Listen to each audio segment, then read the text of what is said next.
If you want to travel the world to visit other cultures like Japan and South America, you don't have to travel far. Georgia has hosted the Japan Fest, the Hispanic Festival, and the Scottish Festival, just to name a few.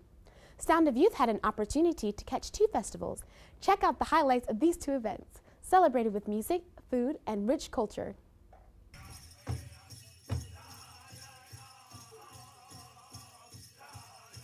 On a beautiful autumn day, a very diverse group of people gathered at Atlanta Stone Mountain Park for the annual powwow and Indian celebration.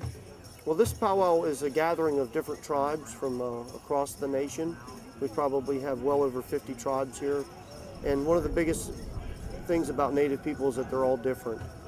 All of our languages are different. As French would be the German, German to English, English to Italian. Little Big Mountain and Jim Sawgrass were just two of the many educators on hand to teach others about Native American customs and traditions.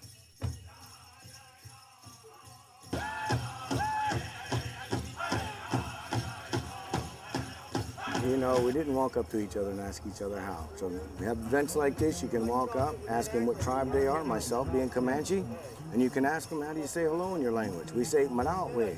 It's not just a powwow where you see the beautiful dancing and hear the beautiful singing, but we have educators as myself, Jim Sawgrass. We teach primitive skills, we teach native lifestyle.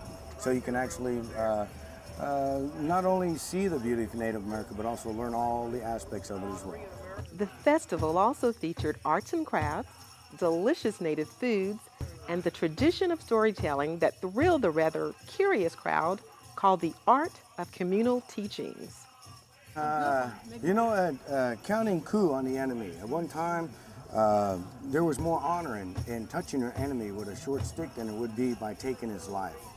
And there's a story that I was told long ago, and I also read it in some literature on two Comanche warriors that were in a competition. One thought he was a better warrior than the other one. And so what he did was he went into a Ute camp, and he stole 4 horses, and he brought them back to his village. And they honored him because he went into the enemy's village and got away with their horses. Well, the second warrior, not to be outdone, he went to that Ute camp and he heard what they call a hand game, which is a game that was played by a lot of the warriors, to pass the time. And they were in a big lodge, bigger than mine. There were about 13, 14 warriors in there playing this. Well, what he did was he wrapped himself up in a blanket so nobody would recognize him. He disguised himself, and he walked into that teepee that had those guys playing them games, and he touched each one of them on the shoulder. That was the act of counting coup. So he counted coup on 13 or 14 of his warriors, which was a greater feat than was taking the horses.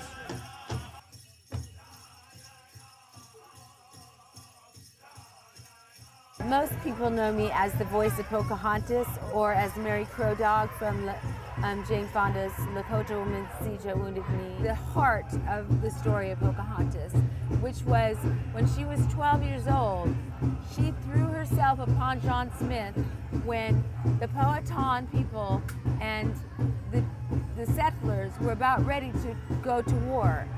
She threw herself upon John Smith and stopped war from happening. That's what the story is about. She was only 11 when it happened, and I think that that's such a beautiful thing, that an 11-year-old could have been such a heroine and so unafraid to give up her own life that she would do such a thing to save so many other people's lives. While Bedard was explaining the true story of Pocahontas, Little Big Mountain shared stories on how his nation hunted in the past to help the crowd understand primitive hunting skills. This is a wolf hide, and like many different tribes, we would use hides like this for disguise in order to hunt. We would use a spear like I have in my hand right here, or you can use a bow. I would crawl right up to him, getting as close as possible because he's not afraid, and I would stand up and lunge that spear right into the heart. Just like that. You had to get them the first time, otherwise you get chased by a buffalo. And that's not very fun. The powwow is not just where you come to enjoy the elaborate costumes and storytelling. It's also about experiencing the living history of Native American culture. This encampment that I'm standing here in is my encampment, represents the eastern United States. Tribes of the woodlands were farmers, fishermen, hunters, and gatherers. The regalias reflect tradition, but they also reflect the neon colors of us being a contemporary people living today in this world. And for a lot of our Indian people, it's a way of life. You go from coast to coast, hitting different events every weekend, whether they're cultural events, history fairs, or competition powwows. So we compete against each other for prize money. Some of us, we don't see each other all year. Our extended family that we get to visit and socialize. The powwow and Indian festival is truly a family-oriented, fun-filled event for all ages. What is the spiritual undertone of the whole powwow? Honor, respect, dignity, strength, wisdom.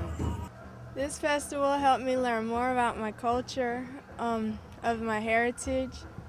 I'm a true Blackwell Cherokee American Indian. I'm Little One. And I'm Cheyenne. And you're watching Sound of Youth.